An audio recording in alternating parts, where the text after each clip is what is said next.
Gold and silver saw a notable decrease in price today, and I'm here to tell you that it's not over yet.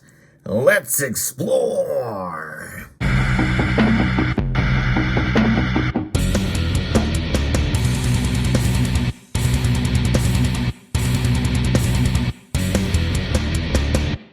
We should be prepared, indeed, for further cuts in the price of gold and silver as economic data have been released, not only here in the United States, but also in China.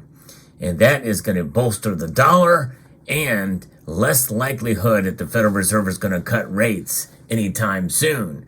In this market report, we're going to talk about the prices of gold and silver falling. Believe it or not, much as I predicted, at the very beginning of this month, we're starting to see it. In fact, as a report on this video with the markets, with the gold and silver prices moments before the markets close, gold and silver indeed are down. Gold down $22, barely above that $2,000 level now to $2,006.60, down over a percentage point, down $22 for gold. Silver has dropped 34 cents, down over 1.5% to $22.64. Very well encamped in the $22. I think $22 is probably going to be the floor. I think there's more that is actually bolstering silver's or buoying its price level here to keep above that $22 level than it is for gold to fall below $2,000 an ounce. As a buyer, although not as much of a buyer as I have been in the past, I'm hoping that we can get below $2,000 for gold as a buyer. Now, silver, I think this is a very good opportunity for silver. I think anything below $23 an ounce is probably a good buying opportunity if the premiums stay low, and they have been falling down. So what's behind some of this stuff? Well, let's talk a little bit about what's going on in China first. China has reported its economic growth was the slowest in decades in 2023, save for the COVID lockdown years, amid weakening consumer confidence and the slumping property sector. China's gross domestic product expanded by 5.2% in the fourth quarter and for the year 2023. China's Premier Li Shuang mentioned weak GDP data in a speech in Davos, Switzerland, that was yesterday. While below market expectations, the fourth quarter GDP numbers did meet the Chinese government's expectations for economic growth in 2023, but those numbers helped to pressure commodity markets, including crude oil, as China, the world's second largest economy, is a vicarious consumer of these raw commodities. Now remember, I reported on how China was reopening after the pandemic, and it was a slow-going process to reopen up. So I think that's, again, is having some pressure on the demand for silver, for instance, in the Chinese market. But as they are opening up and starting to see things come together, that means it's going to be potentially down the line, going to be bullish for silver, but it's going to take a while. I still think we're going to see that is what's going to probably keep silver from falling below $22 an ounce, I think. Now, what is happening here in the United States in terms of the economy is quite a different thing. We have strong economic data that has come in, strong U.S. retail sales for December. Those numbers have come in now, and that is going to underscore the momentum heading for coming into the beginning part of this year, according to what Reuters is telling us. Of course, we know most of the major media are biased, and we know that the chefs at the Cook the Books Club are doing their thing, because what happened in December? Well, still a lot of holiday shopping, so there's that too. So do not underestimate their ability to twist these numbers to pump them up, to make them sound like they're better than they are. Because after all, we are well underway into presidential election season. And we've already had our first contest. But nonetheless, according to Reuters, U.S. retail sales rose more than expected in December, boosted by an increase in motor vehicle and online purchases, keeping the economy on solid ground heading into the new year. The upbeat report from the Commerce Department on Wednesday, which prompted economists to upgrade the economic growth estimates for the fourth quarter cast further doubt on financial market expectations that the Federal Reserve would start cutting rates in March. It followed news earlier that the month of the strong employment and wage gains in December, as well as a pickup in consumer prices.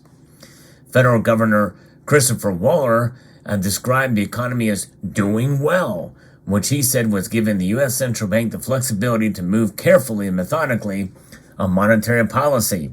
The economy is still flying high enough, and economists can take down those recession forecasts this year, according to Christopher Rupke, chief economist at FWD Bonds in New York.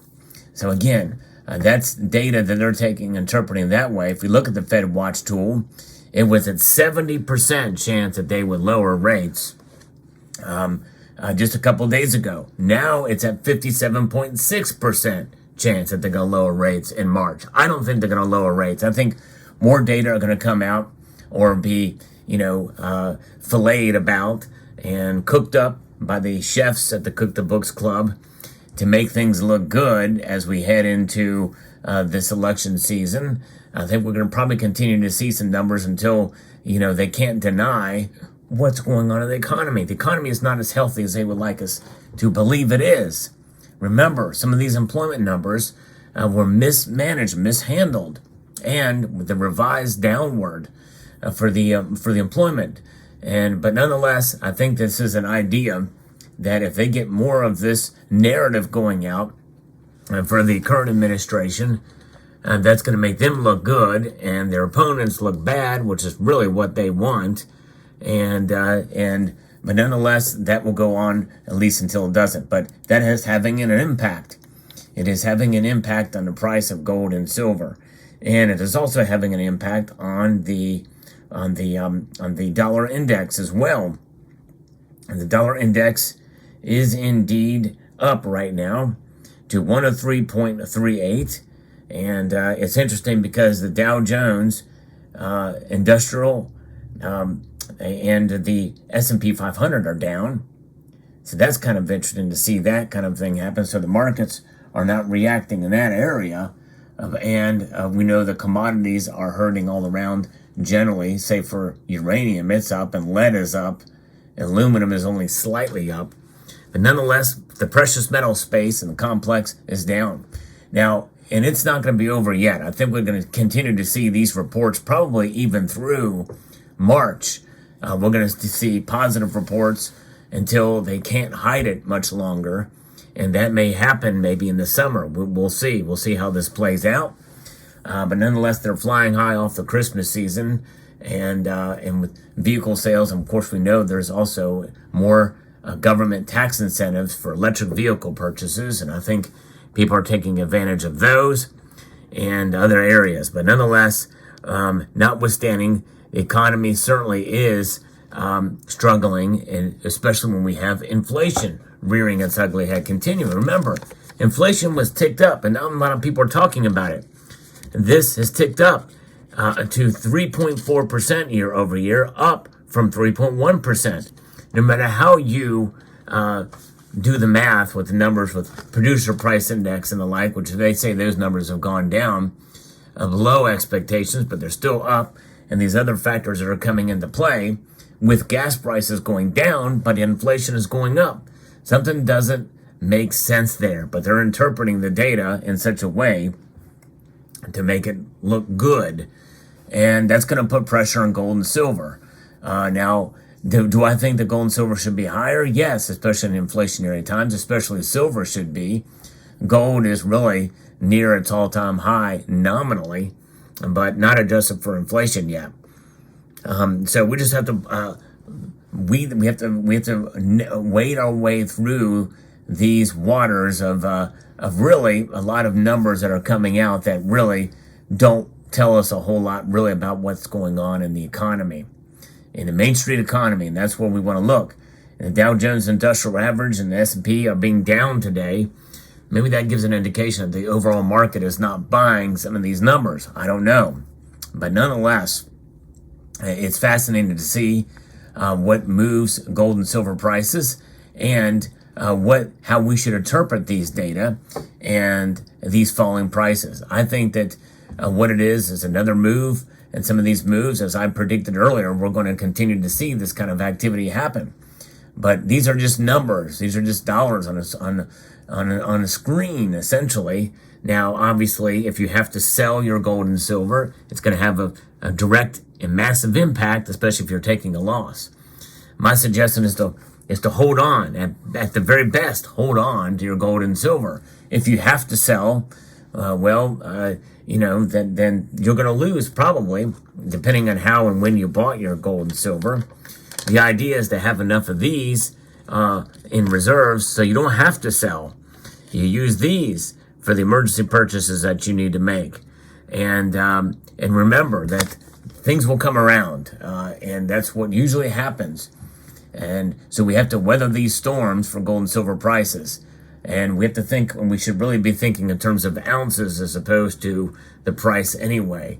You measure your wealth in ounces when you hold gold and silver, and you measure the dollar in terms of its losing proposition year over year. In the end, gold and silver will maintain their value, and the dollar will lose value. It's the way it's always been since 1913. Nothing has changed in spite of these fluctuations in price.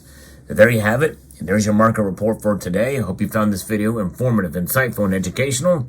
We'd like to extend a multitude of gratitude to you all for taking the time to watch, and encourage you to please rate, share, comment, and subscribe.